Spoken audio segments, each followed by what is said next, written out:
क्या मरियम को प्रभु यीशु से ऊपर रखा जाता है?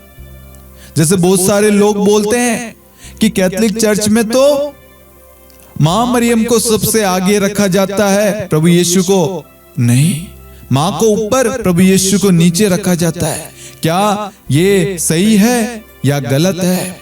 हम सबसे पहले इसका जवाब वचन से पढ़ेंगे। संत यूहन्ना अध्याय 2 वाक्यांश 5 में हमने पढ़ा, उनकी माता ने सेवकों से कहा, वे तुम लोगों से जो कुछ कहे वही करना। यहां पर मां मरियम हमें बताती है कि जो प्रभु कहे, प्रभु का वचन कहे, प्रभु जो कहता है तुम वही करना। मैं तुमसे जो कह रही हूं वो नहीं, बल्कि वो तुमसे जो कहे वही करना।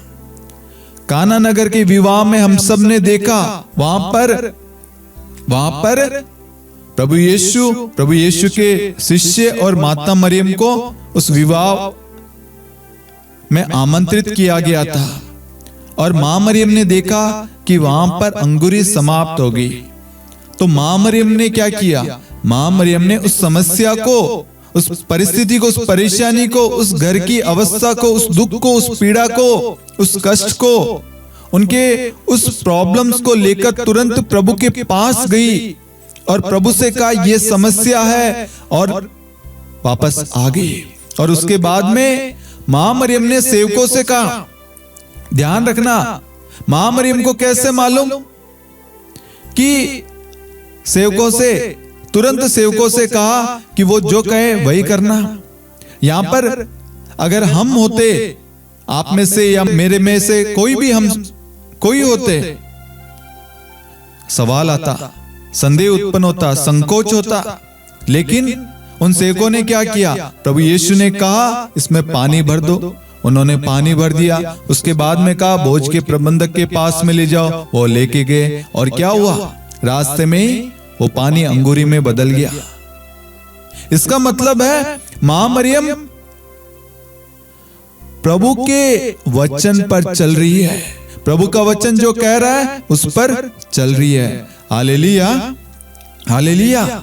मां मरियम अपने आप को ऊपर नहीं रख रही, बल्कि वो प्रभु को ऊपर रख रही है, और वो वचन के अनुसार कार्य कर रही है। वो सिखा रही है कि मां मरियम हमें प्रभु की राह पर ले चलेगी। सेवकों ने कहा, सेवक चुप थे, मां मरियम के आदेश का पालन किया। प्रभु यीशु आए, प्रभु यीशु ने जैसे सेवकों से कहा वैसे सेवकों ने किया। मां मरियम ने क्या वहां पर अपना रुतबा जो भी है कि मैं जो कह रही हूं, मैं जो हूं वही नहीं, वहां पर मैं शब्द नहीं आया। वहां पर मां मरियम ने कुछ भी नहीं किया। वहां पे मां मरियम ने उस परिवार के लिए प्रार्थना की। जो लोग ये बोलते हैं कैथोलिक कलीसिया में मां मरियम को प्रभु यीशु से ऊपर दर्जा दिया जाता है, तो ये गलत है। कैथोलिक कलीसिया में मां मरियम के मध्यस्थता द्वारा हम प्रभु यीशु के और करीब जाते हैं। उल्टे की रोजरी माला विनती में, नोवेना में, हर जगह हम देखते हैं मां मरियम से कहते हैं, मां मरियम हमारे लिए प्रार्थना कर, हमारे लिए विनती कर, हमारे लिए प्रार्थना कर। क्या प्रभु से हम ये कहते हैं? प्रभु से तो हम मांगते हैं, हे मां मरियम आप अपने पुत्र से, प्रभु यीशु से हमारे लिए, हमारे परिवार के लिए प्रार्थना कर, हमारी ये आवश्यकता है। मां हमारे लिए एक मध्यस्थ, एक जरिया है। रोजरी माला विनती में हम वचन बोलते हैं, भेद बोलते हैं। उन सब भेदों में क्या है? प्रभु का जीवित वचन। प्रभु इस दुनिया में आए, उनका जन्म से लेकर उनके स्वर्गारोहण तक, पुनरुत्थान, सब कुछ हम रोजरी माला विनती में मनन चिंतन करते हैं। तो जो लोग रोजरी के बारे में गलत बोलते हैं, वो वचन के बारे में गलत बोलते हैं।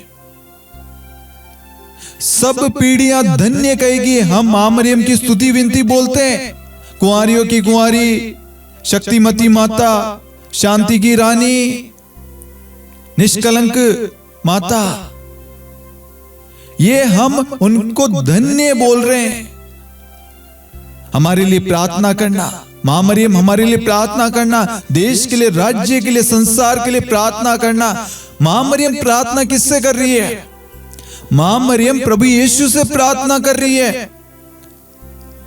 मां मरियम ने जहां पे भी दर्शन दिया वहां पर क्या कहती है? प्रार्थना करो, प्रार्थना करो। इनके मन फिराव के लिए, इनके पापों के प्रायश्चित के लिए प्रार्थना करो, वचन बोलो। रोजरी माला विनती संत डोमिनिक को दी और कहा इसका जप करो। उस जप में क्या कर रहे हैं? वचन दोहरा रहे हैं। मैं भी अपनी रोजरी में कभी एक वचन को 10 बार दोहराता हूं, 50 बार दोहराता हूं, डिवाइन मर्सी बोलता हूं, रोजरी बोलता हूं, या कोई भी इंटेंशन और निवेदन हो किसी के लिए मैं तुरंत चढ़ाता रहता हूं। अरे भाई, मैं वचन बोल रहा हूं। आपको समझ में इसलिए नहीं आ रहा क्योंकि कभी आपने पवित्रता के साथ, पवित्र आत्मा से भरकर आपने कभी ये प्रार्थना बोली नहीं है। आपका ध्यान बस मां मरियम के ऊपर, उस शब्द पे है कि मां मरियम शब्द क्यों आ रहा है। अरे भाई, ये शब्द इसलिए आ रहा है क्योंकि वचन कहता है उनकी माता ने सेवकों से कहा, वे तुम लोगों से जो कुछ कहे वही करना। मां मरियम हमें यीशु की ओर ले जाती है, यीशु के करीब ले जाती है, यीशु के पास ले जाती है। उदाहरण के लिए, आप जिस भी प्रचारक को सुनते हैं, जिस भी चर्च जाते हैं, आपके मन में सोच नहीं आती कि वो भाई देखो कितनी अच्छी स्तुति महिमा करता है, कितने अच्छे तरीके से कीबोर्ड बजाता है, कितने अच्छे से गाता है, कितने अच्छे से वचन की घोषणा करता है, मैं भी उनकी तरह बनूं। सोच आती है या नहीं कि मैं भी उस दास की तरह बनूं, उस दासी की तरह बनूं, मेरी भी मिनिस्ट्री उसकी तरह हो, उनकी मिनिस्ट्री जिस तरीके से कार्य कर रही है वैसे हम भी कार्य करें। यार, उस कंपनी में जितनी सैलरी है, हम सोच रखते हैं ना यार वो कंपनी में नौकरी मिल जाती, या उतनी सैलरी उस भाई को मिल रही है, उतनी सैलरी मेरे को भी मिल जाती। हम कंपेयर करते हैं, लेकिन क्या ये चीज गलत है क्या? कि नहीं, क्योंकि वो उस पर चल रहे हैं, वो वैसा जीवन व्यतीत कर रहे हैं, वैसा आचरण, वैसा स्वभाव, वैसा कार्य कर रहे हैं, तब जाकर हमें उनकी वो चीजें दिखाई दे रही है। कोई गलत कार्य कर रहा है तो क्या आप वो गलत कार्य पकड़ेंगे कि यार वो शराब पीता है तो मैं भी शराब पीऊं? नहीं, हर एक व्यक्ति ये चाहता है कि वो पी रहा है तो मैं क्यों करूं। लेकिन यहां पर वचन हमें संबोधित करता, समझाता है कि मां मरियम अपनी ओर नहीं बल्कि परमेश्वर की ओर हम सबको लेकर जाती है। हमारी प्रार्थना को, हमारे निवेदन को, हमारी आवश्यकताओं को, हमारे पापों के प्रायश्चित के लिए, पश्चाताप के लिए, क्षमा के लिए मां मरियम निरंतर, जिस तरीके से काना नगर के उस विवाह में मां मरियम ने अपनी मध्यस्थता दिखाई, उसी प्रकार से मां मरियम आज जगत में हम सब के लिए मध्यस्थता का काम कर रही है, हम सब के लिए प्रार्थना कर रही है। प्रभु यीशु भी तो उस घर में थे, उस विवाह में थे, तो प्रभु यीशु पहले क्यों नहीं उस परेशानी का हल किया? प्रभु बताना चाहते हैं कि परेशानी का हल, समाधान किसके पास में, और उस हल को, उस समस्या को प्रकट करना कैसे है? पूर्ण विश्वास के साथ। जैसे मां मरियम ने पूर्ण विश्वास किया और उस विश्वास पर वो अमल हुई, उस विश्वास पर वो चली, तब वहां पर वचन ने कार्य किया। हालेलुया। तो इसका मतलब है कि चर्च में मां मरियम को प्रभु यीशु से ऊपर नहीं बल्कि प्रभु यीशु को ऊपर रखा जाता है, और मां मरियम हर एक व्यक्ति को प्रभु के करीब, प्रभु के पास लेकर जाती है। Hallelujah, hallelujah.